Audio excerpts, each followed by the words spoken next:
Welcome to the SMB Community Podcast, produced by the Small Biz Thoughts technology community, with your hosts, Amy Babinchak, James Kernan, and Karl Palachuk. We are dedicated to making every IT professional a successful IT professional. Hi, this is Karl, and I am joined today by Justin Esgar, who is with Virtua Consulting, and he's here today to talk about a special event that's coming up next month. So, welcome, sir. Why don't you tell us a little about who you are and how you got here? Well, thanks for having me, Karl. My name's Justin, like you said, owner of the Virtua Consulting Group. The Virtua Consulting Group is a New York City-based company where we don't only help clients who with IT needs, we help consultants as well. So we are an Apple consulting agency, so we help clients who have Macs. And over the years, I've built up a software company and a conferencing company. And the last year, we merged it all together to create the Virtua Consulting Group. And we started this conference called the ACES conference about 5 years ago. It was all about the business side of IT consulting. It was something that was not found, especially in the Apple world. I've been to tech conferences before, and here's how you deploy a printer to 500 machines with one click. And I'm like, I don't really have this when I do small to medium business. And so the ACES conference grew into this thing where it was mostly Apple consultants because that's, my forte. And we would learn about the business side of IT consulting because so many of us have started IT companies because we're good at computers, and therefore we would start a business. And so many of them are not business savvy. So we were planning, we'll talk about this today, we were planning for this year's event to take place in Atlanta when the pandemic hit and everything kind of stopped. So we postponed the live event to October, and my podcast co-host and I had this conversation, and we decided to do a free virtual event May 19th and 20th called ACES Conference 2020, the Prequel. And it's going to be available for anyone who wants to go. Like I said, it's free. And it's all about small businesses, medium businesses surviving and thriving in a post-COVID world. So it's not IT related. There is an IT track for those who want to join that, but we're opening it up for all small businesses. We actually have been promoting it to our clients to attend, right? And my friends who are IT consultants sending it to their clients to attend, because we're bringing in some big names to talk about business and marketing and finance and HR and how to do things now. And the other cool thing is we're doing 48 hours of content. We're blowing it out. Right. So we're going to do 9 a.m. to 9 p.m. and then replayed, and then 9 a.m. to 9 p.m. and then replayed on the next day, because we want everyone to be able to access this stuff at any given time. We understand people are busy and they're worried and they're scared and they're running around doing whatever. So they want to be able to see it when they can. We found this amazing platform to do it all on, and it's going to be great. And we're trying to raise money for charity also. So Alrighty. Very good. All right. Woo, and see. Let's take all that apart. So sure. First of all, ACES, is that like Apple computer? So the ACES isn't actually an acronym. People think it is a lot. And the first year that I developed it, we were joking around that it was Apple Consultants Entrepreneurs, which is why for a long time the S was lowercase. And then we redid the branding and we uppercase the S. But the idea also was like, if we ever went somewhere else and we wanted to change the whole thing, it could have been alligators, crocodiles, elephants, and snakes. Like we never actually put it. So we had a good friend of our of ACES, this guy John Motor from Crystal Solutions in Des Moines, and he told me that ACES meant the Apple Consultants Engagement Series, and I was like, I like it. I'm gonna keep it. But no, it actually doesn't. It doesn't have like a direct meaning. It doesn't really stand for anything. No, it's not a TLA or an F. I guess it's four letters, so an FLA. Okay. But yeah. So you've moved the actual live in-person conference probably still in Atlanta? Yeah, so we moved. It's still in Atlanta, same place, same venue and everything. It'll be at the Rome Co-working Center in Perimeter Center, Atlanta. All of those details are the same. All of our speakers are graciously able to stay. And then we started this virtual event concept. Rome, ROAM. Yes. I did not know that they had a center in Atlanta. I stayed at a Rome hotel in London. It was phenomenal. I think it might be different because the Rome ones in Atlanta are like co-working spaces, like a WeWork or a Right, Regis. right. But I don't know. I don't know if it's related or not. It sounds like it is. So anyway, Yeah. and that'll be in October. October 20th and 21st. And website for that. ACESconf.com, ACESCONF, like Frank.com. All righty. So if folks go there, they can also find out about the virtual conference. And so you mentioned that the virtual conference is open to everybody. Is it primarily intended for Apple users, or is it businessy enough that it doesn't matter? No, it's not. It's intended for anyone who owns a small business, not just IT professionals.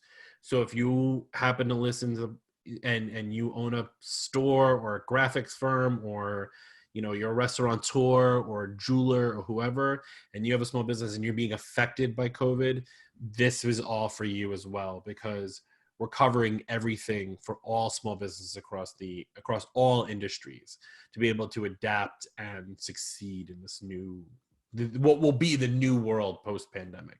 Right. And so you're doing the 12 hours a day. Mm-hmm. So how much of that are you personally doing? About 3.5 minutes.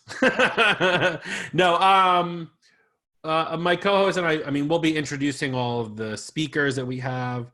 Right now we have about 26 speakers, including yourself, actually. You're going to be, right. we talked about this a little bit. You'll be speaking at the event. And over the time, it'll be us. And then we also have sponsors. Obviously, we want to introduce them, bring them into the fold, things like that. I'm going to do a session on documentation in the IT track. But I'm going to ask everybody, you guys, if you're listening and you want to be in the IT track, this is a great question. Start writing the instructions on how to make a peanut butter and jelly sandwich and send them to me, and I will make them on camera to teach you about documentation. That's my session. That's actually pretty good. So, well, it's funny.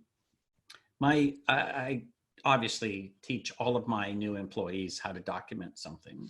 Mm-hmm. The single most common mistake in all documentation, and this comes from whether it's Canon cameras or Intel or Apple or Microsoft or anybody else, the most common mistake people make is they skip step 1, right? They don't tell you what program you're in, what you're doing. They just say things like, go to the file menu, and you're like, yeah, I got nothing.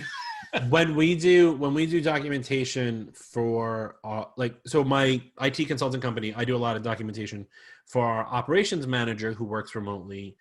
She's great. Shout out to Lauren. I will do a written step, but I will also do a video, and I'll attach it to the entry in our documentation system. And so this way, if I did miss a step, the steps are able to be easily rewritten, but like the video will show the whole thing. So I'll make the video and then I'll try to write the steps based on the video. So this way, at least you have it in 2 formats. And it's really it really is changing the game. Like, she came on board, she wasn't technical at all. And now we have her jumping between Gmails and changing AD passwords and team viewing into servers and all this stuff. And she's like, I'm just the ops manager. I shouldn't be doing this. And I'm like, no. This is how you do it, so I don't have to do it. Exactly. I mean, I always tell people, how does Subway run the world's largest food franchise with 17 and 18-year-olds? They have perfect documentation. Well, McDonald's has the pictures, right? In the back of a McDonald's, there's a poster that shows you exactly how to make a Big Mac or something like that. And it actually has measurements, 2, and I don't mean tablespoons and cups. I mean 2 squirts ketchup, 3 pickles. You know what I mean? Documentation is what runs the world. Yeah. So cool.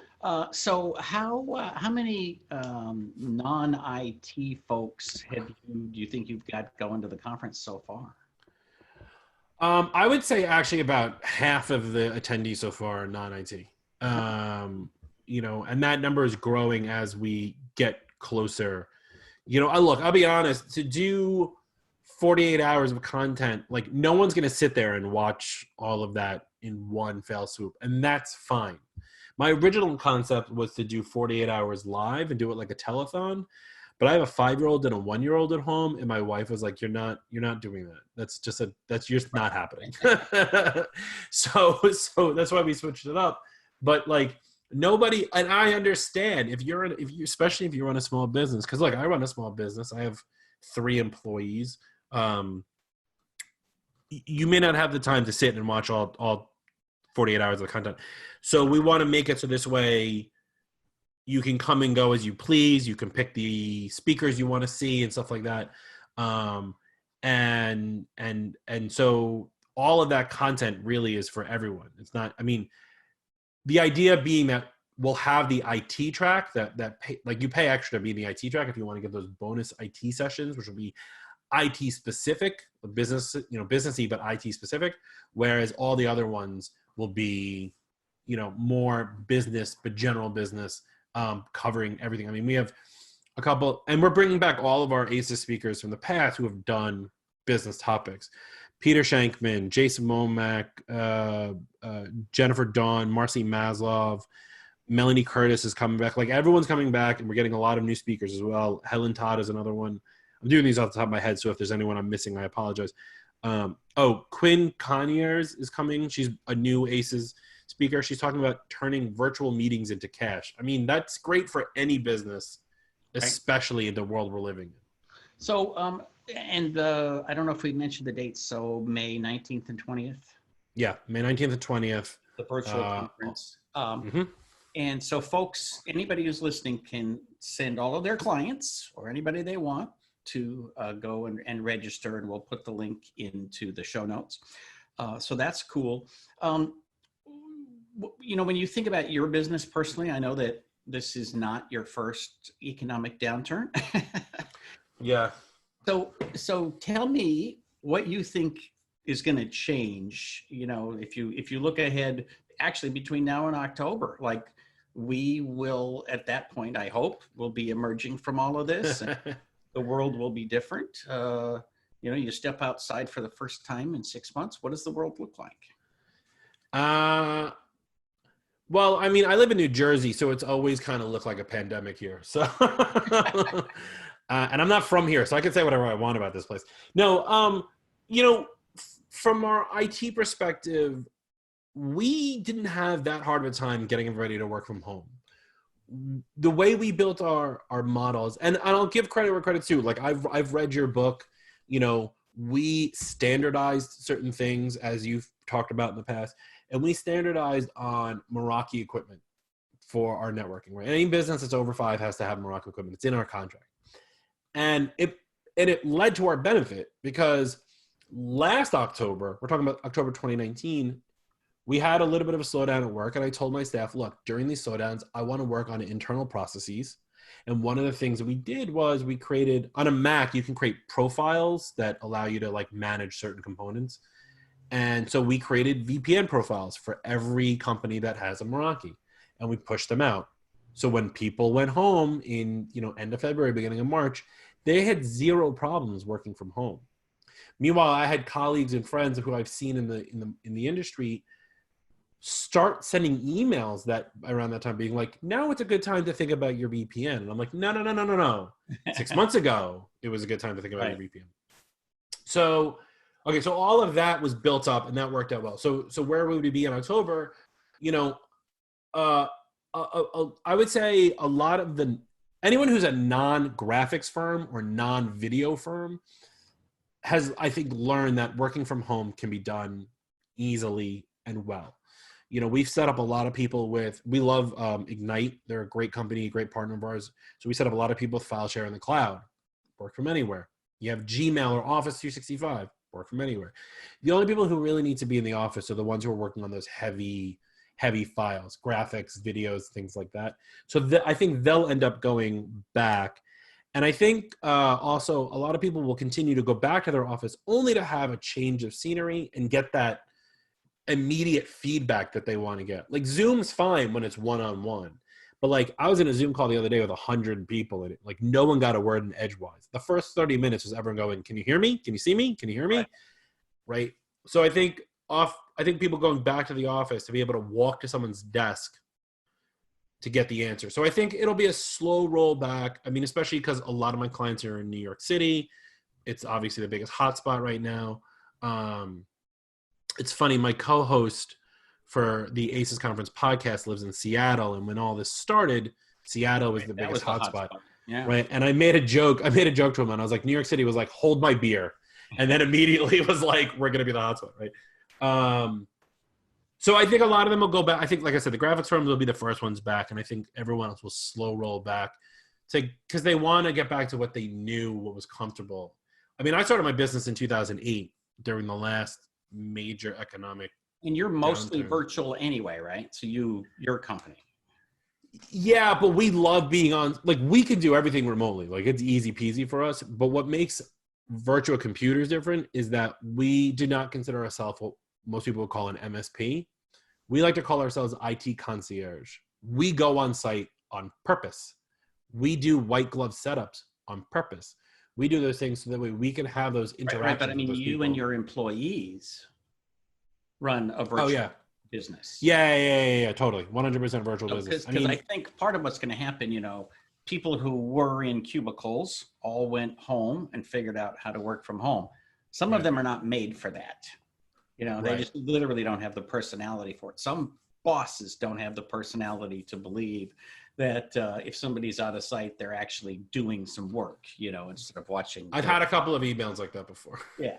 So I think some people will come back because of their personalities and so forth. Some people will learn, hey, there's a limit to how much alone time, my daughter is super, super productive when she's working remotely 1 or 2 days a week. She goes a little stir crazy when it's, 7 days a week or 5 days a week.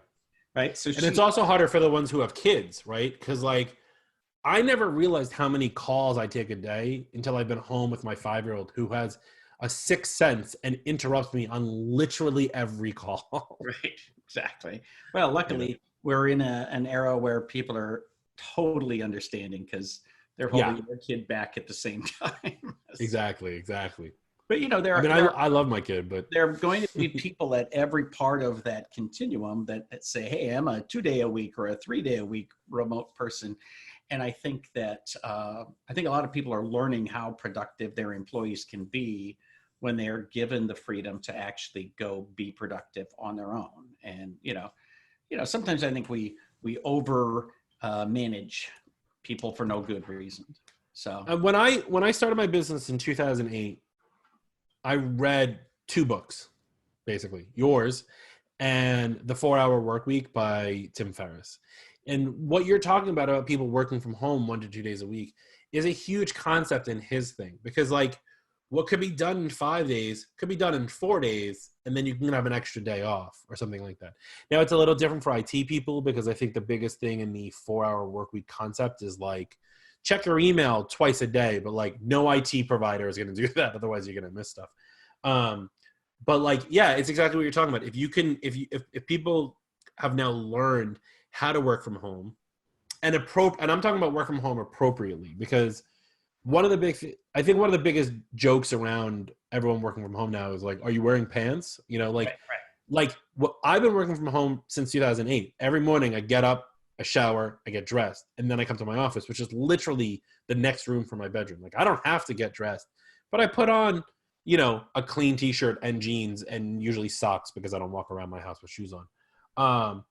But there's a lot of people who have not yet been able to get themselves into that mode, right? And I feel like those are the ones who especially will want to go back to the office, where everyone else who can change their mindset a little will. In general, I think to be successful working from home, you need to stay out of the kitchen. And you need to dress for work. I mean, you don't have to dress up in a suit or anything, but you do have to dress as if you're going to work. And so it's all mindset. Yeah. So, and the other thing is that we've learned that a lot of people, have very messy houses, and that the background images in Zoom are a real blessing for them. So But Yeah. I'm always interested in sort of what happens on the other side of an economic opportunity like this. Because to me, I look at it and say, I always have had clients who emerged stronger from an economic downturn, mostly because they went in with more cash than their competitors.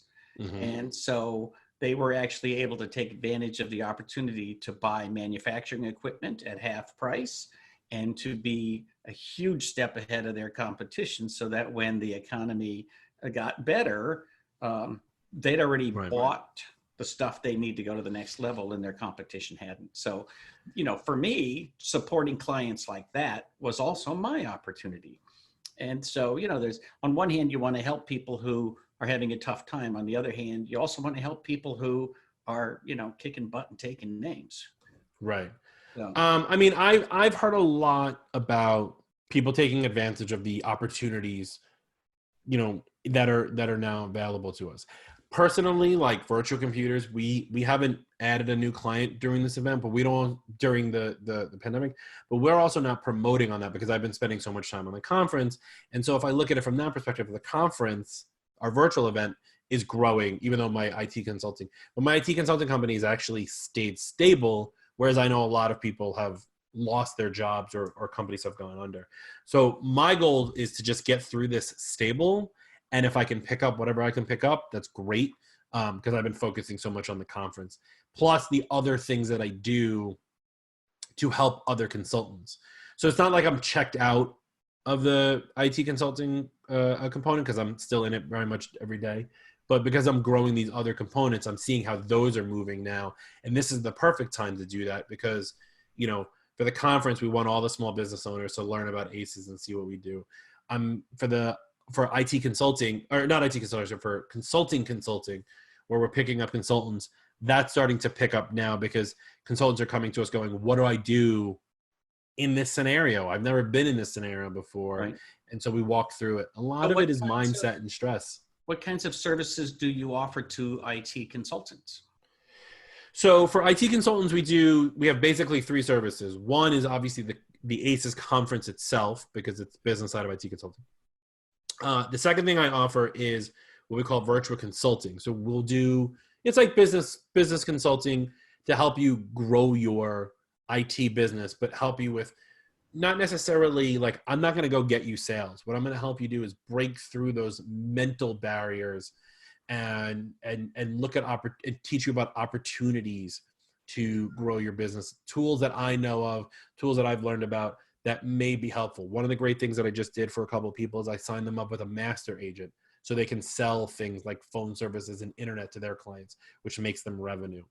And then the third thing we're doing is we've been building some new software. So we offer software to consultants. Our newest product is called Your Computer Inventory. And if anyone uses Watchman for their Macs or PCs, this takes all that data and creates a nice brandable format for you to invite your clients to so they can see their inventory in live time. And our next version, which will be released hopefully in the next 2 weeks, will include Meraki equipment and simple MDM. And then we'll be adding more APIs like Datto and Jamf and Ubiquity and all the other ones. So this way you can send a client and they'll go to mycomputerinventory.com. It'll have your logo and your branding and they can see all of their equipment. So like we're building up those kinds of consultant tools to help them out. So those are the three main ones. We have some educational programs that we're trying to launch. It's hard to do video when you have kids in the house. So like, it's hard to get YouTube videos out when I have children running around screaming and crying. What's the website for folks who want to look at your software? So everything is at virtuaconsultinggroup.com, VIRTUA, Virtua Consulting Group.com, and everything's there. IT consulting, consultant, software, education, which includes our conference. Everything is right there for you. And you can check out all of our stuff. Very cool. So with the ACES conference, it started with Apple folks. Is it still primarily Apple folks? You mean the live event? Yeah. So it is only because that's the world that I'm in. But there's no content that's in the conference that is Apple specific. right? Even the IT things that we talk about are not Apple specific. I mean, once in a while, we'll maybe have someone from the Apple Consultants Network show up, but none of the topics, like last year's topics were, how to grow your business using security, or what it takes to be a tougher business person, or how to sell, additional types of services, how to balance your books better, things like that. Like none of these are specific to Apple Consulting. They work fine for anyone who's a Windows MSP. Right. So and just so you know, we get about 4 minutes left here. So Sure. Time flies like an arrow. When you look at helping consultants, have you found that there's more people who are focusing on Apple now than there were 5 or 10 years ago? Actually, there are less. Really? But yeah, only because, so about 2 years ago, the Apple Consultants Network is a program at Apple that we're part of. And about 2 years ago, they purged a lot of people who were not up to date with their certifications, who were not really having, they didn't get reviews on the consultants locator, and a lot of different things. So they actually nixed about half of the Apple consultants that were out there. And a lot of those were, in New York City, we have a lot of these little small computer shops that are kind of like a little shady. And so Right. they all signed up to be Apple consultants because you didn't really have to do a whole lot to do it back then. And so a lot of those got nixed. The ones who have survived, the ones who have continued growing, are the ones who actually really focused on business and really focused on growing their business. And I think, I also find a lot of times, and I don't mean any disrespect, that a lot of PC consultants go, oh, it's a Mac, I could take care of it. And then they get a little in the weeds. I'm the opposite. When I see that it's a Mac, I'm like, yep, I don't even know where to start. So Well, that's the problem. There's no start button. So there you go. So yeah.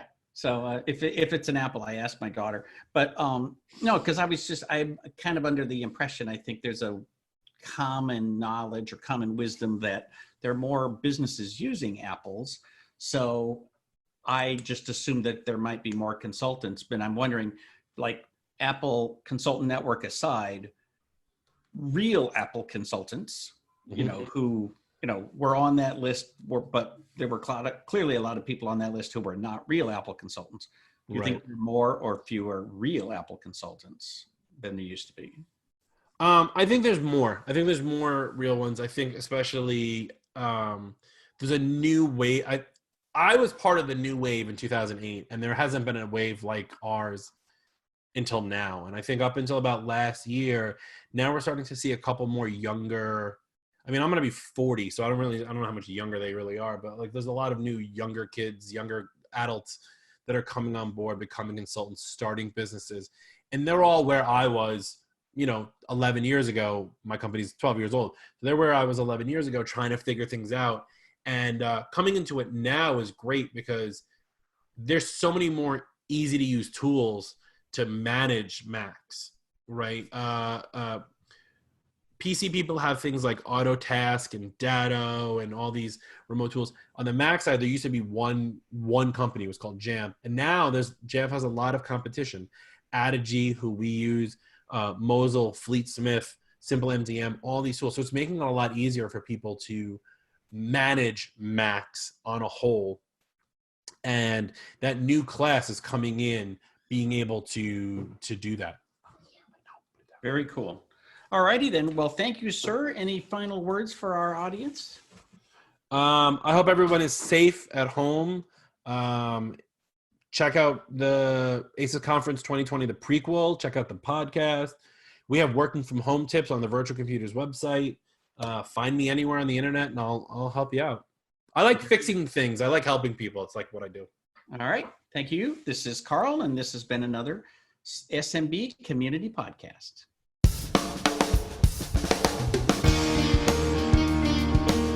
Thank you for tuning in to the SMB Community Podcast. If you found this useful, interesting, or fun, please subscribe, share with your friends, and give us a thumbs up on your favorite social media.